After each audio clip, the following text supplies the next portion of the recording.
Good morning, dear students. Today we are going to study about the topic is mole concept. As we have studied a little bit about it, so some of the point I make it clear over here. The point number one, जैसे कि हम जानते हैं one pair का मतलब होता है कि जिसमें पीसेस होंगे two. Okay, in one pair two pieces होंगे. जैसे कि अगर कोई बोलता है वन डजन, तो in case of one dozen यहाँ पर पीसेस हो जाते हैं 12. अंडरस्टैंड. और अगर कोई बोलता है two dozen, that's mean the pieces turns to be 24. Likewise, the one of word that is used in the chemistry, और if I say in Hindi, तो एक वर्ड है जो हम केमिस्ट्री में नॉर्मली यूज़ करते हैं to count the individual particles. Because understand this point कि जो क्वालिटेटिव नंबर होता है केमिस्ट्री के अंदर वो मोस्ट ऑफ द टाइम हम यूज़ करते हैं एटम और मॉलिक्यूल. तो एटम्स और मॉलिक्यूल्स को किसी एक ऐसे चीज़ से रिप्रेजेंट करना जिसकी नंबर्स बहुत ज़्यादा हायर हो, ठीक, और उसको हम रिप्रेजेंट कर सकें जैसे 1 2 3 4. लाइक वाइज जैसे कि हम 12 अगर कोई चीज़ें हैं तो हम उन्हें बोल देते हैं कि वन डजन, ठीक. इसी तरीके से अगर हमारे पास दो चीज़ें हैं हम उन्हें बोल देते हैं one pair. So this kind of words are use normally in this. तो यहाँ पर हम बात कर रहे हैं अबाउट कि which word that we use to represent the lot of the numbers those are we have, ठीक. तो एटम्स बहुत छोटे होते हैं. अब उनके छोटे होने की वजह से हम उन्हें 1 2 3 4 5 6 करके तो काउंट कर नहीं सकते. तो what we do, we use a word mole. A mole itself is a word of the Greece or the Greek word that is used to count the number of the particles. ठीक है. तो moles का normally use किया जाता है number of the particles को count करने के लिए. एक मोल का मतलब होता है कि उसके अंदर नंबर ऑफ द पीसेस जो होंगे एक मोल के अंदर that's turn out to be 6.022 into 10 की पावर 23. 10 की पावर 23.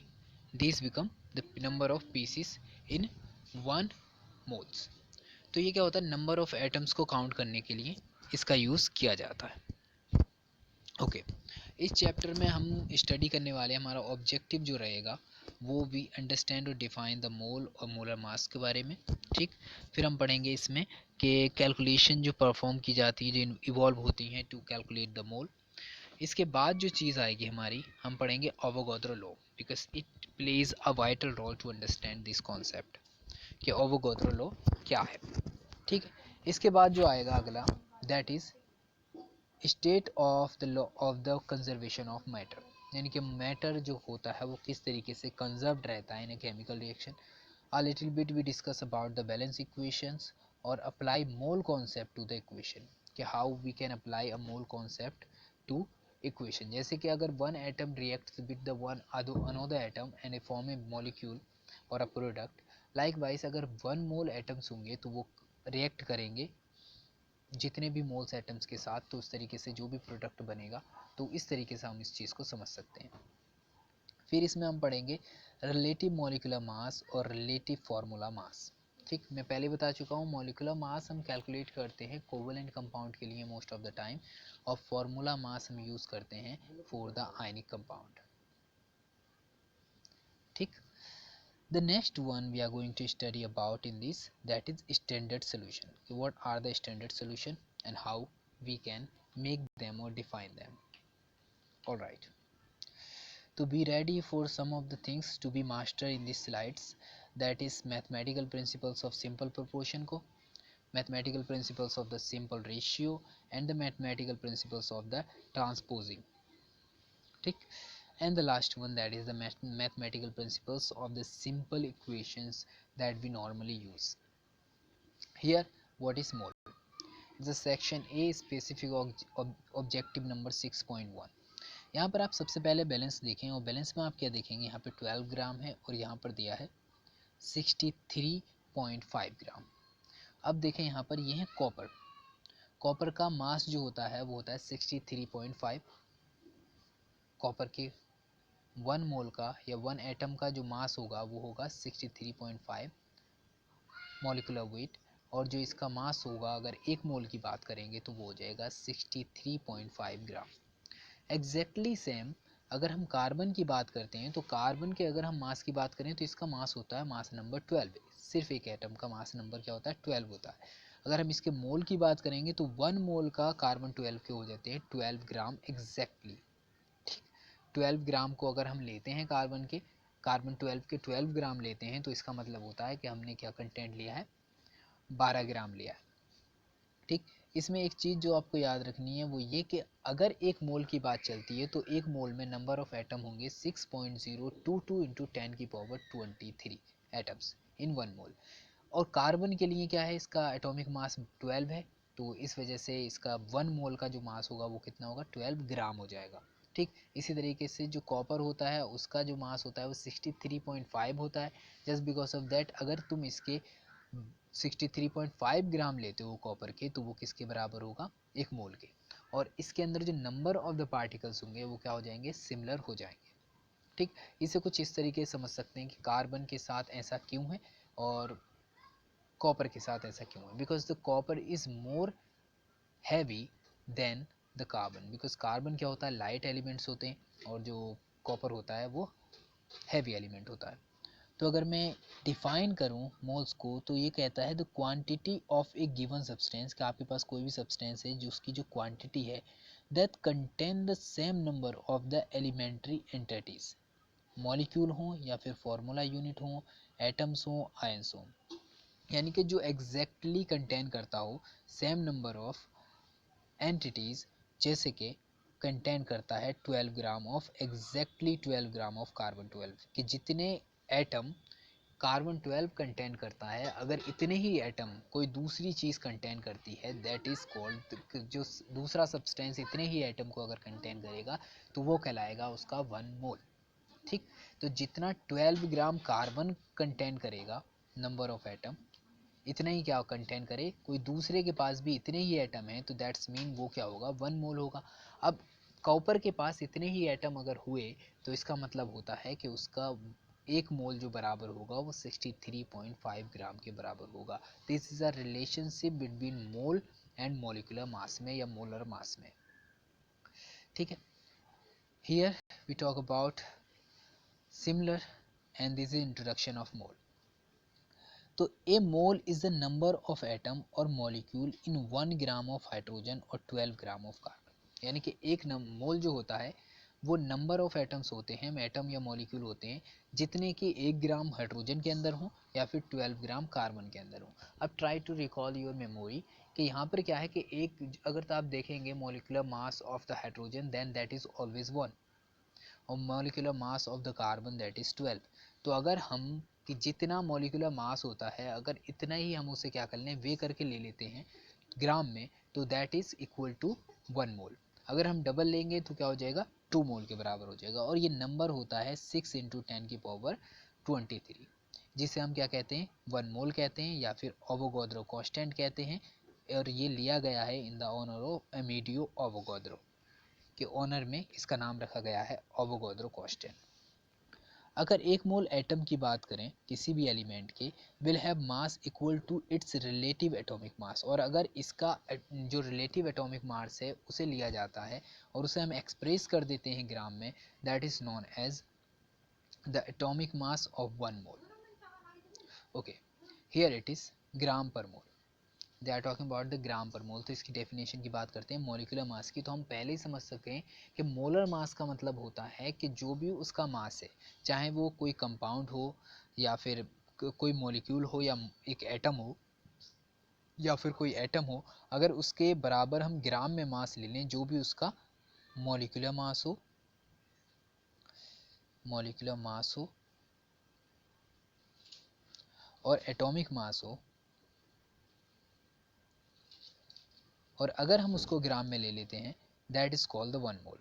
तो the mass of 1 mole of substance in gram per mole is called molar mass, that is called the molar mass. जैसे for example अगर hydrogen का हम लेंगे 1 gram that is called the molar mass of hydrogen. इसी तरीके से अगर oxygen की बात चल रही है तो इसके हम लेते हैं 16 gram, that is become the molar mass of oxygen.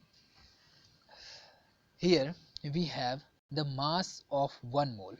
किस तरीके से हमें कैलकुलेट करके निकालना है, it must be numerically value equal होनी चाहिए average atomic mass get from periodic table, यानी कि जो पीरियोडिक टेबल में मास दिया होता है। जैसे 1 मोल ऑफ कार्बन एटम की बात करें तो वहाँ पर दिया है 12 ग्राम, ठीक। 1 ऑफ मैग्नीशियम की बात करें तो ये 24 ग्राम है एग्जैक्टली, लगभग 23.98 समथिंग। और फिर बात करें अगर 1 मोल ऑफ कॉपर की तो we know that we have study before, this is 63.5 gram अगर हम लेते हैं तो ये कहलाएगा इसका molar mass of copper. Understand? Okay, here there are some of the names related to molar mass. तो यहाँ पर पहला होता है मॉलिक्यूलर मास और molecular weight. What is the relation between the molecular mass and molecular weight? तो both are the similar in a case of chemistry right now as we are studying. तो यहाँ पर क्या होता है, दोनों ही सिमिलरली हम लेते हैं। तो अगर आपके पास कोई सिंगल मॉलिक्यूल है, ठीक, अगर आपके पास सिंगल मॉलिक्यूल है, यहाँ पे याद रखना क्या बात हुई थी, मॉलिक्यूलर और मॉलिक्यूलर वेट और मॉलिक्यूलर मास के बारे में। अगर आपके पास सिंगल मॉलिक्यूल है और mass is measured in AMU, और आप उस मास को मेजर कर रहे हैं किसमें, एएमयू में, इंस्टीड ऑफ ग्राम्स, यानी कि आप ग्राम यूज ना करके सिर्फ और सिर्फ एएमयू में, एटॉमिक मास यूनिट में मेजर कर रहे हैं, बट द मॉलिक्यूलर मास और weight is same numerical value, लेकिन इसकी वैल्यू जो होगी, न्यूमेरिकल वैल्यू क्या होगी, सेम रहेगी। 1 मोल ऑफ मॉलिक्यूल्स का मतलब होता है only the unit are different, मतलब सिर्फ और सिर्फ क्या हो जाती है, यूनिट इसकी डिफरेंट हो जाएगी। फॉर एग्जांपल अगर मैं मास की बात करूंगा तो आपने इसे कैलकुलेट कर लिया एएमयू में, और अगर मैं बात करता हूँ वेट की तो that's mean you are calculating it gram. तो यहाँ पर आपने एएमयू जैसे कि आप यू यूज़ करते हैं उसके लिए। अगर हम बात कर रहे हैं हाइड्रोजन के केस में, तो हाइड्रोजन का अगर मैं पूछता हूँ कि इसका मॉलिक्यूलर मास क्या है, आपने बताया कि इसका मॉलिक्यूलर मास होता है सब 1, ठीक। ऐसे ही अगर मैं पूछूं कि अगर इसका मॉलिक्यूलर वेट क्या है, तो आप बताएंगे कि इसका मॉलिक्यूलर वेट होता है 1 ग्राम। तो this is all the difference between these both the things. तो this is a very beauty of Avogadro number, कि आपको सिर्फ एक नंबर याद रखना है, और उस नंबर में सिर्फ अगर आप यूनिट चेंज करते हैं तो that becomes from molecular mass to molecular weight, और molecular weight to molecular mass, ठीक है। अगली चीज़ जो हमारे पास है वो है फार्मूला मास और फार्मूला वेट। तो here is both the things apply similarly, ठीक। तो सेम गोज एज हमने जैसे पहले देखा, तो अगर फार्मूला मास की बात कर रहे हैं तो आप यूनिट में बताएंगे, और फार्मूला वेट की बात कर रहे हैं तो आप उस चीज़ को ग्राम में बताएंगे, but the numerical value remains as it was before. एक पॉइंट है टू बी नोटेड कि यहाँ पर you may hear all these terms which means the same number just different units. यहाँ पर ये इस चीज़ का इस्तेमाल हुआ कि नंबर जो है, नंबर यानी कि जो उसकी न्यूमेरिकल वैल्यू है वो सिमिलर रहेगी, लेकिन यहाँ पर यूनिट क्या हो जाएगी, चेंज हो जाएगी। अंडरस्टैंड? नाउ हियर हम बात करने वाले हैं मोलर मास की और मॉलिक्यूल्स की और कंपाउंड्स की, ठीक। तो यहाँ पर mass in gram of 1 mole equal to numerically sum of the atomic masses, यानी कि अगर हम किसी एक मॉलिक्यूल की बात कर रहे हैं तो उस मॉलिक्यूल में जो जो भी एटम पाए जाएंगे, ठीक, अगर हम उनके मासेस को लेते हैं और उनको ऐड कर देते हैं तो वो जो हमारे पास एक पूरा मॉलिक्यूल बनकर आया है किसी भी कंपाउंड का, वो कहलाएगा उसका मॉलिक्यूलर मास। उस मॉलिक्यूल का मॉलिक्यूलर मास कहलाएगा, अगर हम एलिमेंट्स जो जो भी यूज़ हुए हैं उन सबको जोड़ दें, ठीक है। अगर मैं 1 मोल ऑफ कैल्शियम क्लोराइड की बात करूं तो इसका जो मॉलिक्यूलर मास होता है वो होता है 111 ग्राम पर मोल। इसी तरीके से हम जानते हैं कि इसके अंदर क्या है, एक कैल्शियम एटम है, और एक कैल्शियम का मॉलिक्यूलर मास एटॉमिक मास होता है 40 ग्राम पर मोल। इसी तरीके से इसमें 2 क्लोरीन है और एक क्लोरीन का होता है 35.5। ओके, 2 टाइम्स है तो मल्टीप्लाई कर देंगे और हमें पता चलेगा कि ये कितना आ जाएगा 71, और हम 71 को और 40 को जब ऐड करते हैं तो हमारे पास आंसर आता है 111। So that is the mass of the calcium chloride. तो जो भी किसी मॉलिक्यूल के अंदर एटम प्रेजेंट होते हैं, अगर हम उनके एटम्स का जो भी मास है उसे हम ऐड कर दें, ठीक, तो ग्राम में, तो वो हमारे पास उस मॉलिक्यूल का पूरा मास निकल आता है, ठीक है, पर मोल के हिसाब से। अब 1 मोल ऑफ N2O4 इसका मास निकालने के लिए आप क्या देखेंगे, इसका मास आएगा आपके पास 92 ग्राम per mole for 1 mole of N2O4। इसका नाम होता है डाई नाइट्रोजन टेट्राऑक्सीजन या फिर नाइट्रोजन डाइऑक्साइड। अंडरस्टैंड? अब बात कर रहे हैं हम कैलकुलेशन ऑफ द मॉलिक्यूलर मास के बारे में। तो यहाँ पर क्या होना है, मोलर मास ऑफ एल, यानी कि आपके पास एल्युमिनियम हो, उसका मोलर मास निकालना है। अगर मैं बात करूँ, एक मोल एल्युमिनियम का जो मोलर मास होता है वो 27.27 ग्राम पर एल्युमिनियम होता है, यानी कि एक मोल अगर एल्युमिनियम की बात करें तो 27 ग्राम होगा। अगर हम इस चीज़ को कन्वर्ट करते हैं, ठीक है, तो देखें आप यहाँ पर क्या लिया है, ग्राम में ले लिया है हमने 27 ग्राम एल्युमिनियम, किसका, 1 मोल का, ठीक है। और अगर हमें निकालना हो 1 mole upon 27 gram aluminium, these are the converting factor with each other, तो हम अगर इनका मल्टीप्लाई कर दें तो यहाँ पे निकल आएगा। पॉइंट नंबर 2 आता है सेटअप क्या करना है। तो अगर आपके पास 3 मोल एल्युमिनियम है, ठीक, और आपको पता करना है कि इसका टोटल जो वेट होगा, मॉलिक्यूलर वेट होगा, वो कितना हो जाएगा, एटॉमिक वेट होगा, आई एम सॉरी, वो कितना हो जाएगा। तो आपको क्या करना है, इसको डिवाइड कर देना है किससे, 27.0 ग्राम एल्युमिनियम से अपॉन 1 मोल। तो यहाँ पर जो मोल होगा वो काट देगा इसको, और यहाँ से 3 से 27 को जब आप मल्टीप्लिकेशन करेंगे तो आपका आंसर आएगा 81.0 ग्राम एल्युमिनियम।